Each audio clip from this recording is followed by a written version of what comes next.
This is Deborah Atkinson, and you're listening to Flipping 50, where I address your top questions and struggles. I share what to eat and how to move and think to get the energy and the vitality you want in this second and better half. My guest and friend today is Dr. Joe Tata, and he teaches you how to retrain your brain and your body so you can live the joy-filled and pain-free life you deserve. He's a doctor of physical therapy, nutritionist, functional pain science expert, and #1 best-selling author of Heal Your Pain Now. He's known for integrating brain science, broccoli, mindset, emotions, and movement into easily implemented treatments for lasting pain relief. Dr. Joe's mission is to quickly and compassionately heal your pain and reverse the global pain epidemic. You can participate in the conversation weekly on Dr. Joe's Healing Pain podcast or experience the benefits of working with him by joining the Heal Your Pain, Heal Your Life integrated pain relief program online. Learn more at www.drjoetata.com, and all of those links will be in the show notes today. Joe, thanks so much for being here. Hey, Deborah Atkinson, I'm so excited to be talking to you on the Flippin' 50 show. I know. So I know so much about this guy, so I can just weave in little bits and pieces of him diving through nets and how I see Joe, just in case. That's why I love the flipping part, because I was a gymnast in my former life. I know. I love this. So long story short, how did you get here? What made you become a physical therapist? Well, funny, we touched on just a little piece of it. I was a competitive gymnast when I was a kid, so I was very into, sports and being physical, and I had my own kind of aches and strains and pains that most athletes have, especially gymnasts, because we put our bodies through things that we probably shouldn't be doing. But the truth is, my story actually goes back a little bit further than that, to when I was around 7 or 8 years old, and I watched my mom go through a health crisis. So when I was a kid, my mom was a nurse, and she actually worked the night shift on the adolescent cancer floor of a hospital. So during the day, she'd take care of the house and the dog and the kids and the dad and all the things that super moms do. And at night, she would go to the hospital and she'd work the night shift, and she would take care of other people's kids who were terminal with cancer.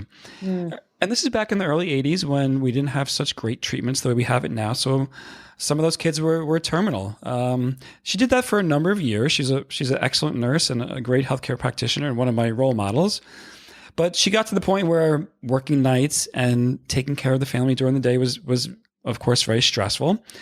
And we know this when we look at healthcare providers, that oftentimes when you're a provider of healthcare, whether you're a practitioner or whether you're providing care for a family member, it can be very stressful. So she wound up with chronic digestive problems, chronic back pain, chronic neck pain. She bounced back and forth between anxiety and depression. And she really just said, okay, I need to change some things in my life because I'm not feeling well. I'm not living well.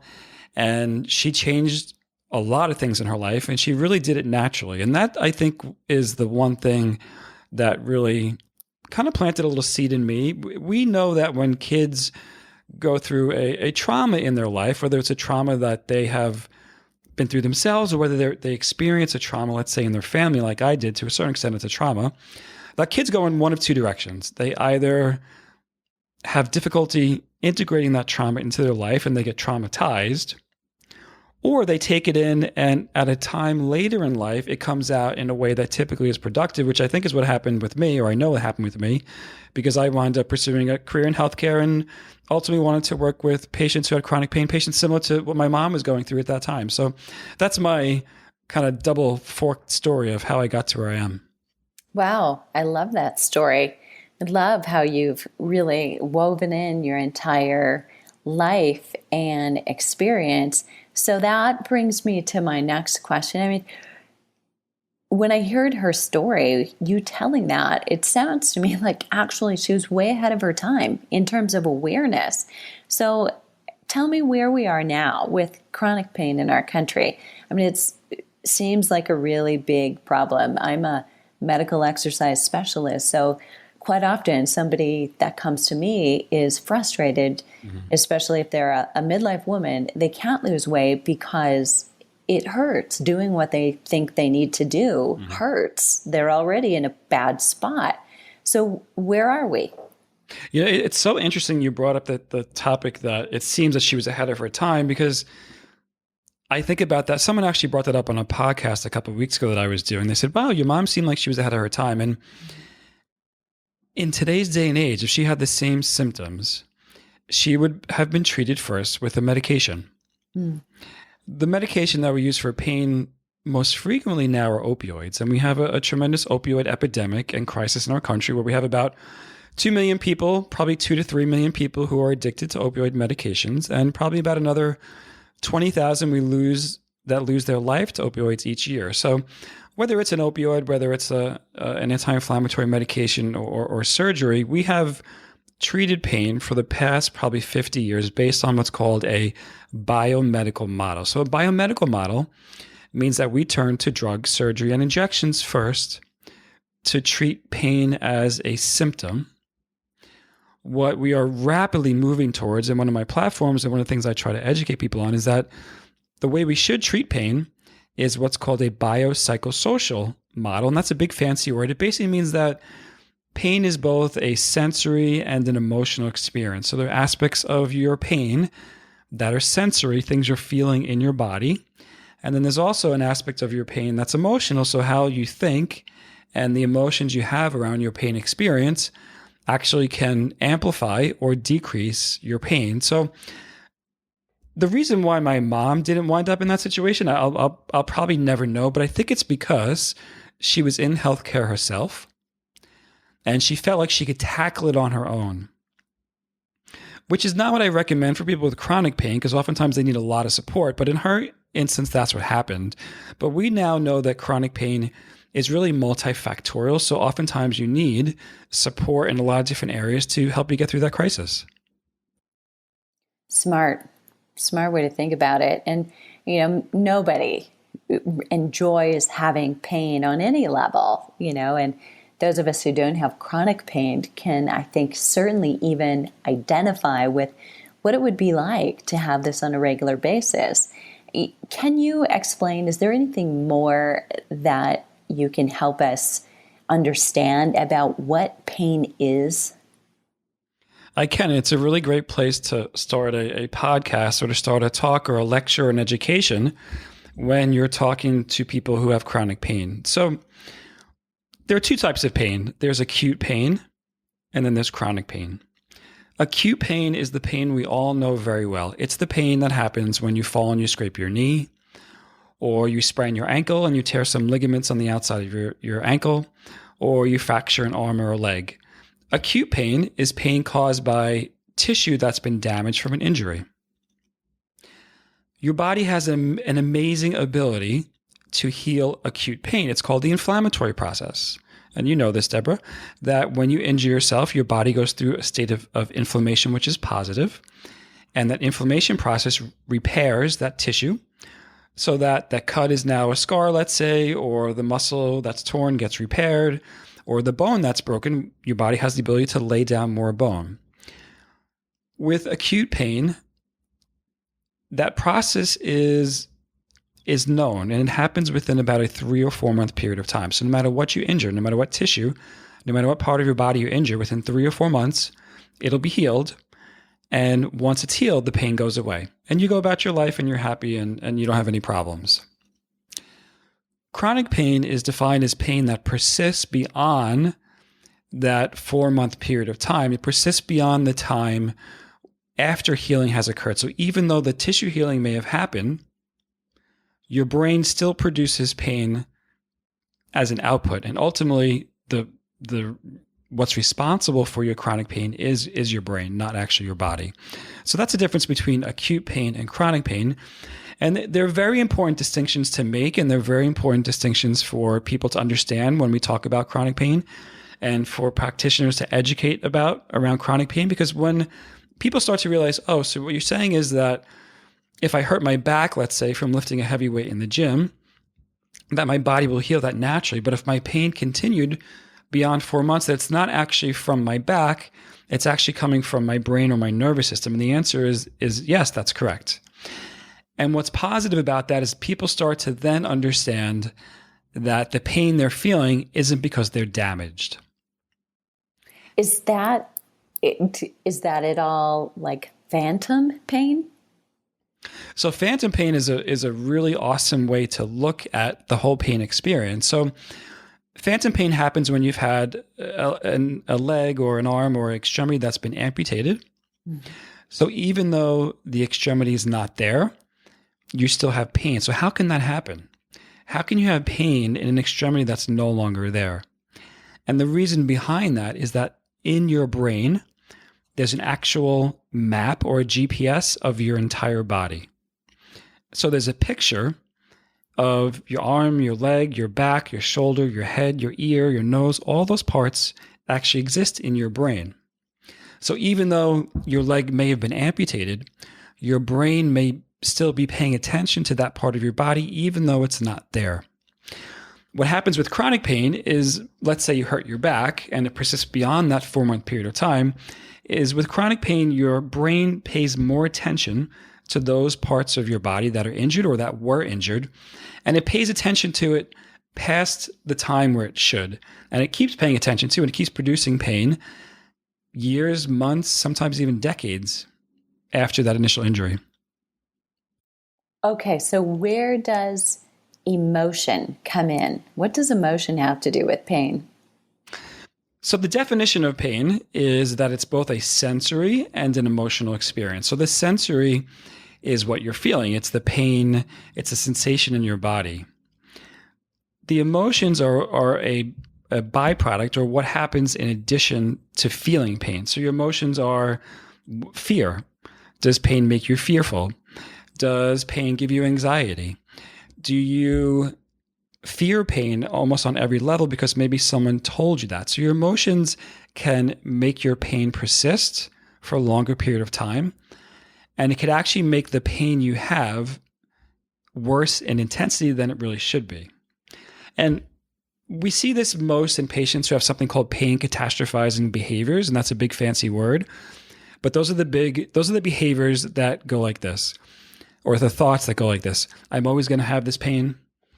This pain is never going to go away. This pain is going to be the death of me. Mm-hmm. This pain prevents me from doing anything. So when you have thoughts like that, it causes a certain emotion to happen in your brain, and it heightens that pain perception or heightens your pain intensity, and it makes the pain worse. You got it. Totally got it. Priming, right? I mean, priming works positively or negatively. That's absolutely right. A lot of the chronic pain that people have is because for some reason, and a couple of them we've talked about already, and I'm sure we'll touch on a couple more, the brain has been primed to continue to create pain, even though it shouldn't be there. So your brain is an amazing organ, and it's very, very efficient. And one of the things that it's most efficient at is paying attention to pain, because pain is a protective mechanism.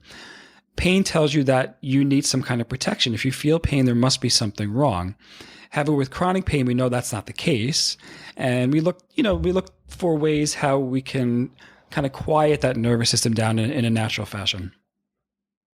So let's go here. So we know movement is good for everybody. We need it to be a part of our life. But you've got this take that for a lot of listeners who may be dealing with chronic pain and have tuned into this episode in particular, that is one of those fears.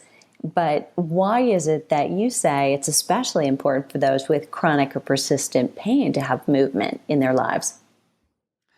One of the things I love to talk about is movement. And movement is probably the best drug we have that oftentimes we look to as far as the last treatment, so to speak. So here's why movement is so essential, even for those with chronic pain. First of all, when you have pain, you often stop moving. When you stop moving, you lose your muscle mass. And when you lose your muscle mass, you lose your ability to regulate your blood sugar, and you lose your ability to burn calories at rest. So in essence, what happens is you're moving toward a state of diabetes or obesity or a state of chronic inflammation.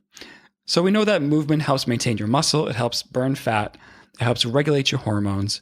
But the most important thing that movement does for those with chronic pain is that it helps release those natural endorphins and those natural opioids that exist in your nervous system that are 400 times stronger and more effective than any opioid you can get over the counter. So obviously you can have these prescribed, but when you learn how to use your body as your own pharmacy, oftentimes this is better than obviously going to the pharmacy and getting a prescription. So the other thing that movement does is oftentimes if you're doing it in the right dose, it gives you confidence.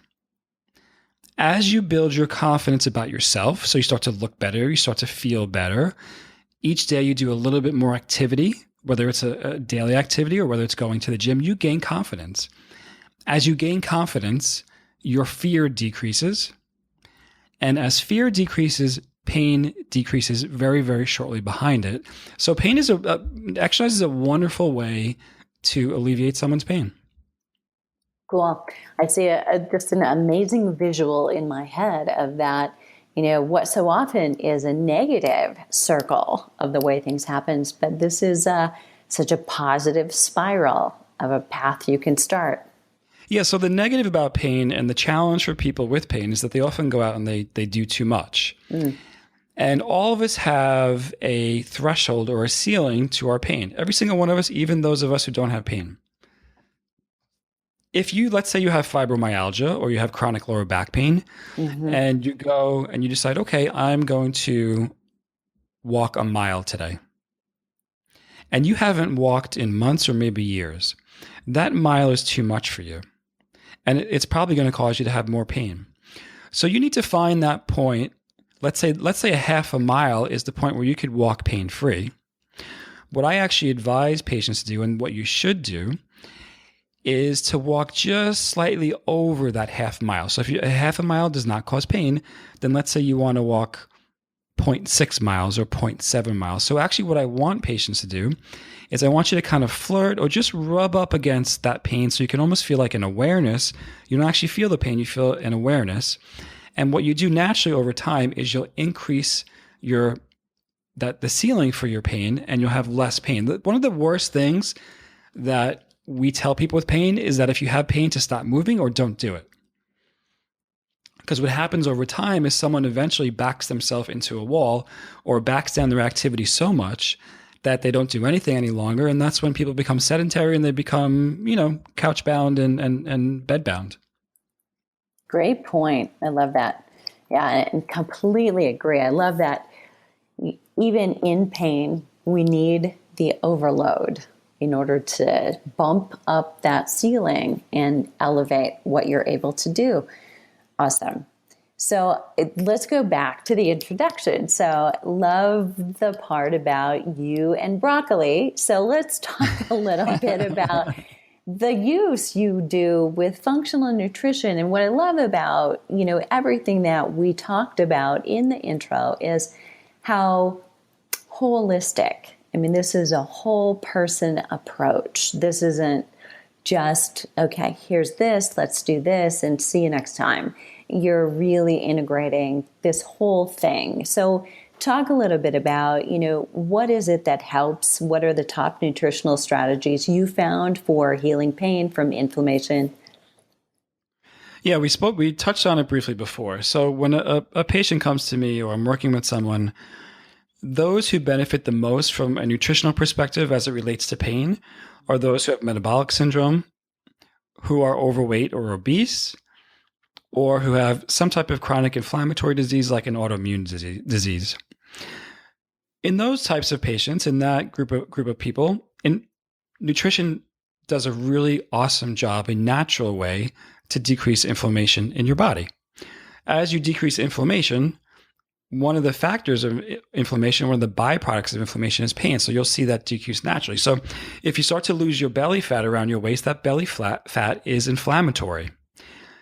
That belly fat produces inflammatory chemicals even when you're at rest. So as you lose the belly fat, you decrease your pain. Nutrition is a wonderful way to balance your hormones. When we look at women, which are the primary group of people who get pain, oftentimes they have estrogen dominance. So when you decrease inflammation, a lot of times you'll balance out the different types of estrogen in your body, and it actually helps modulate your pain. And I think out of the 100 million people we have with chronic pain, about half of them have an autoimmune disease. And we know that a leaky gut, or what's called intestinal permeability, is at the foundation of that disease. So we look toward taking out the inflammatory foods from their diet so we can heal their gut.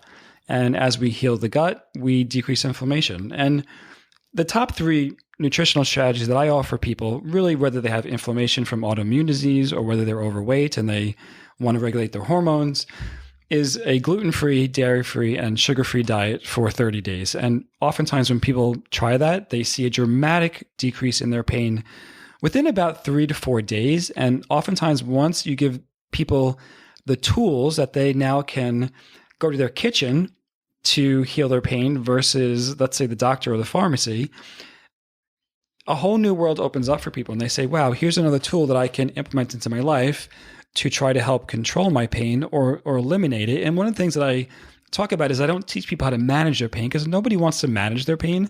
Most people don't even want to manage their checkbook. What I'm really interested in is giving people the tools to live a 100% pain-free life. And oftentimes nutrition is the foundation of that. Love it. I love it. Food is medicine. Once again, right? Food is medicine. Absolutely. Yeah.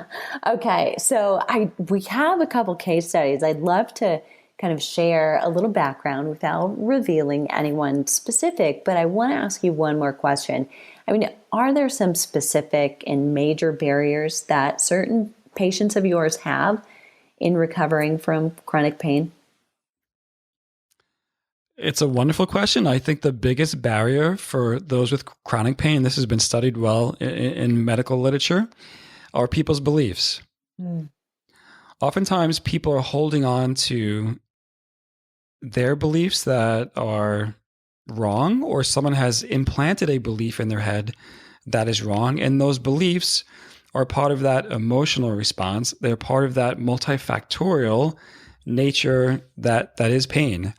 And the biggest belief that I find that people hold on to is related to imaging studies, or the biggest myth they hold on to is related to imaging studies. So if you have knee pain, let's say you have back pain, you go to a physician, chances are they're going to do an X-ray or an MRI, and they're going to have a picture of the inside of your joint.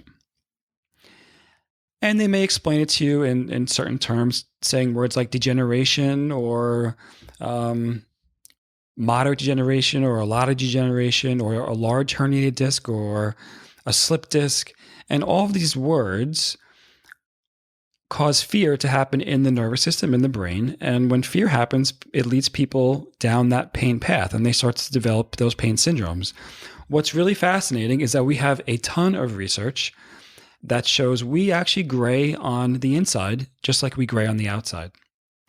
So what does that mean? That means that when we look at these x-rays and it shows you have some arthritis and degeneration, the truth is most people have that.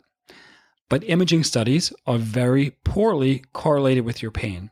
So the biggest myth I often talk to people about, or the biggest belief I try to bust in them, is that imaging studies will tell you what the cause of your pain is, and it's simply not true. Wow. Okay, so I want to go down this path here. But first I have to hang up the telephone. Sorry about that.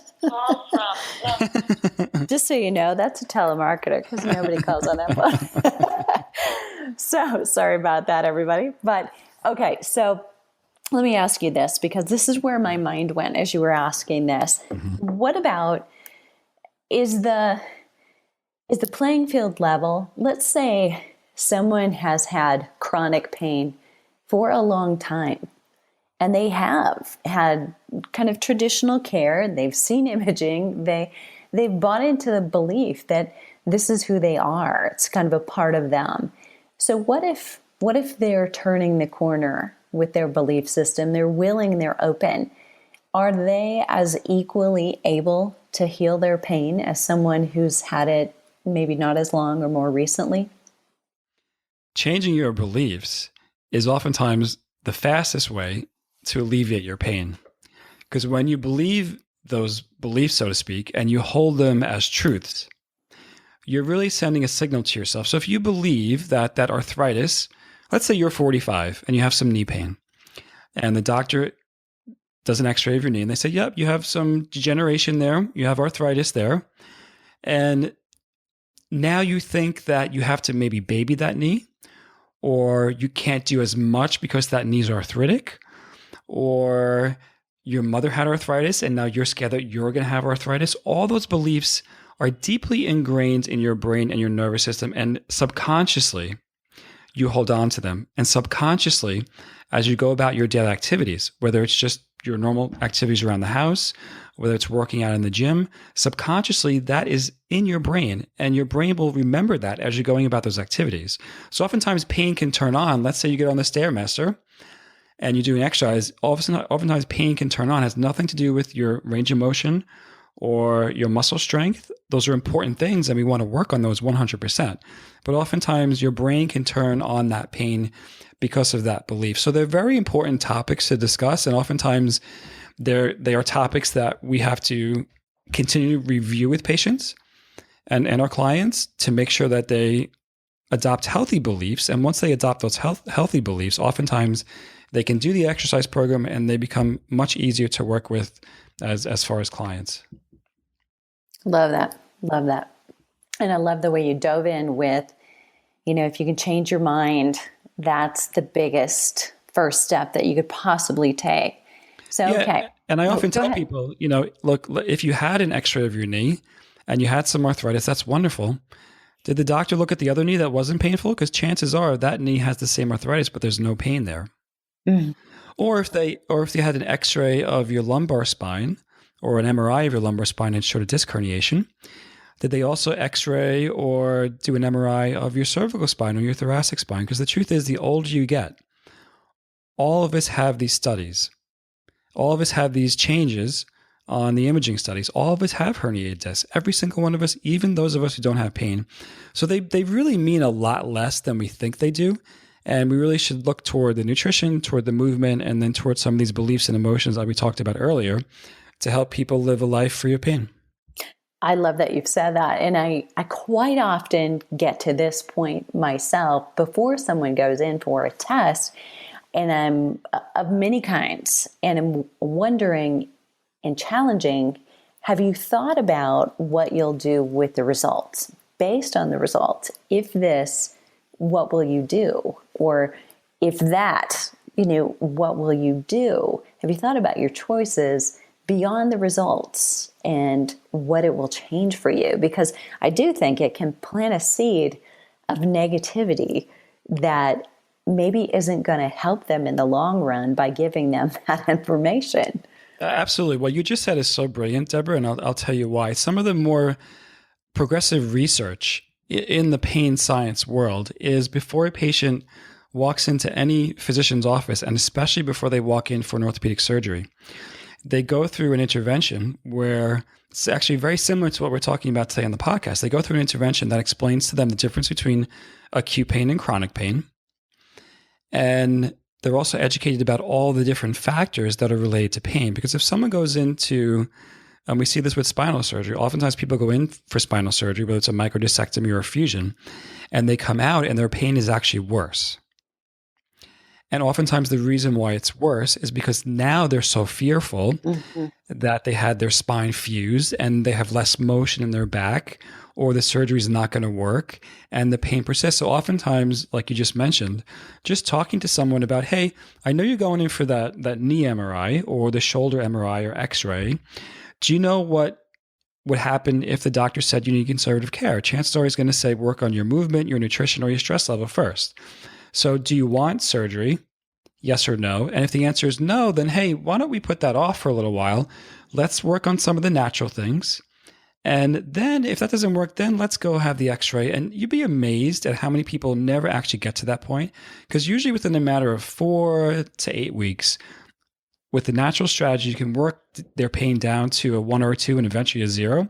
And they no longer feel the need to get that diagnosis. And oftentimes that diagnosis is enough to cause that fear response and to cause pain to occur. Love it. Yeah, brilliant. So, and the human body is so amazing. Isn't it? It's so fascinating. Love it. And our ability, now that we know, the mind, the body, the soul, we can't talk about them in isolation anymore. They're so interwoven. Yeah, what I said before about this biopsychosocial approach, I really think what we've actually left out of that is the spiritual, because pain can really knock you off your purpose and your passion in life. If you have chronic pain, it's really hard to get motivated in the morning. It's really hard to maintain relationships. It's really hard to go to work, and it's really hard to be passionate. So I think the other aspect that is maybe for another podcast, Deborah, is the spiritual side, and to look really at how pain affects people's lives on really a much, much deeper level. But what I love about pain, and it's funny to say that someone would love pain, but what I love about pain and helping people decipher their pain puzzle is that once you cure someone's pain, it opens up a whole new world for them that they never knew was even there. Love it.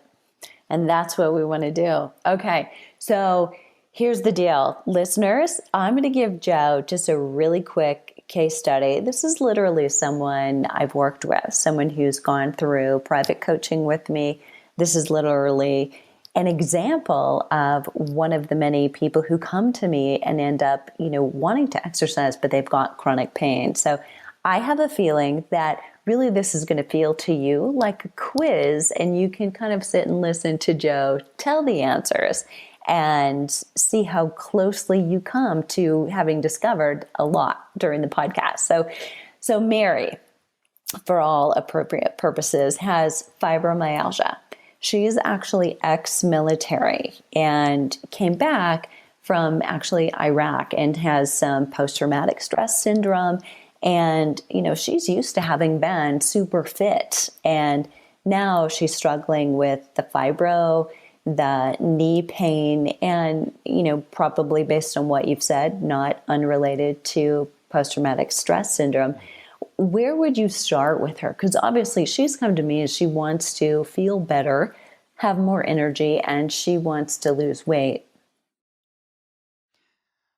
I think Mary's a great example. I think we have to do a much better job at helping our soldiers and helping the people in our armed forces when they come back from traumatic experiences.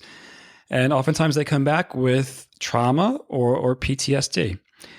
The interesting thing about PTSD is that you don't actually have to be in combat to develop PTSD. You can just be in an environment where you have to be on high alert all the time.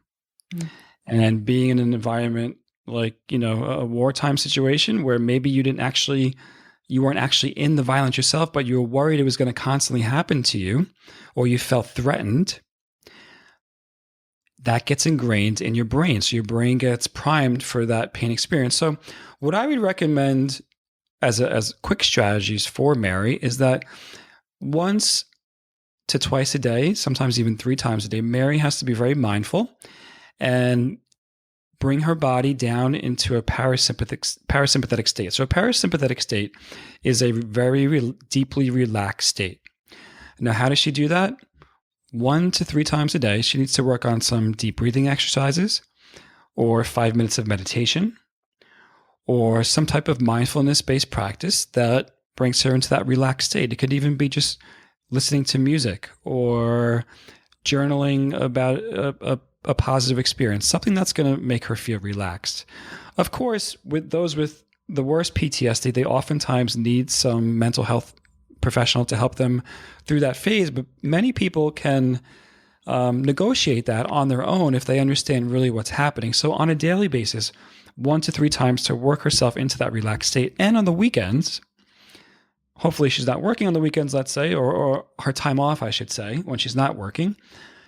On her days off, I'd like her to spend an hour getting even deeper into that relaxed state. So during the week, with those little integrations of pain, your brain does really well with small little hits of feedback. So the small 1 to 3 minutes of getting into deep relaxation on the weekends, take that even deeper to reintegrate that deeper into your nervous system. What I would recommend for her would be a really great yoga class, whether it's a gentle relaxation class or a basic yoga class where there's a movement aspect to it.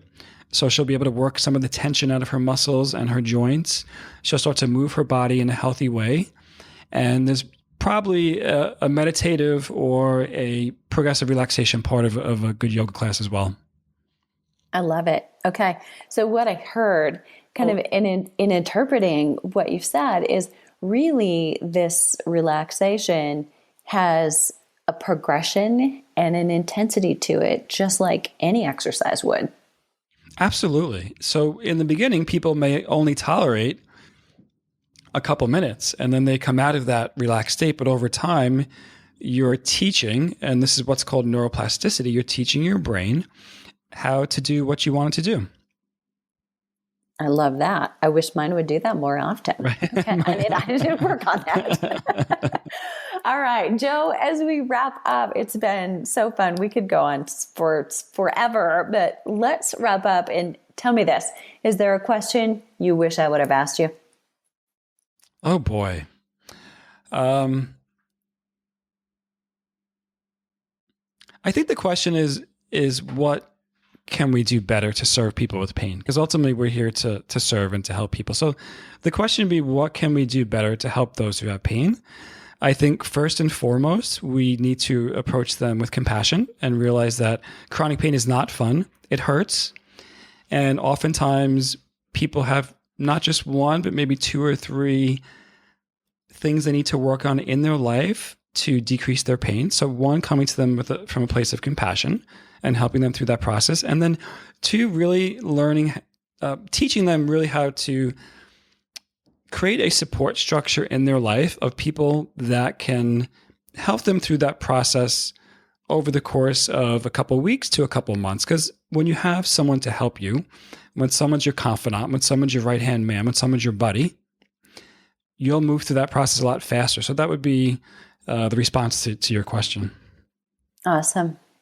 Awesome. All right. Listeners are going to want more Joe. Where can they find you? They can find me on my website at www.drjoetatta.com. So that's drjoetatta.com. I have a great free gift, and also I have a great quiz that they can take so they can learn more about their pain. So if they can go to thepainquiz.com, it's a free quiz, and it'll tell you the root cause of your pain. Awesome. All those links, everybody listening who I know are walking or lifting weights as they listen, this will be in the show notes so you can keep doing what you're doing. And if you have a question that I didn't ask, leave it below the show link at flipping50.com, all spelled out, no numbers. I love hearing from you. And if this episode was helpful, please leave a rating in iTunes and then share it with a friend. Surround yourself with a supportive community of women on the same journey. To get the most from this week's episode, check out today's show notes at flipping50.com/podcast, where you'll find the juicy free download and the resources that we've mentioned on the show today. Let's start Flipping 50 today.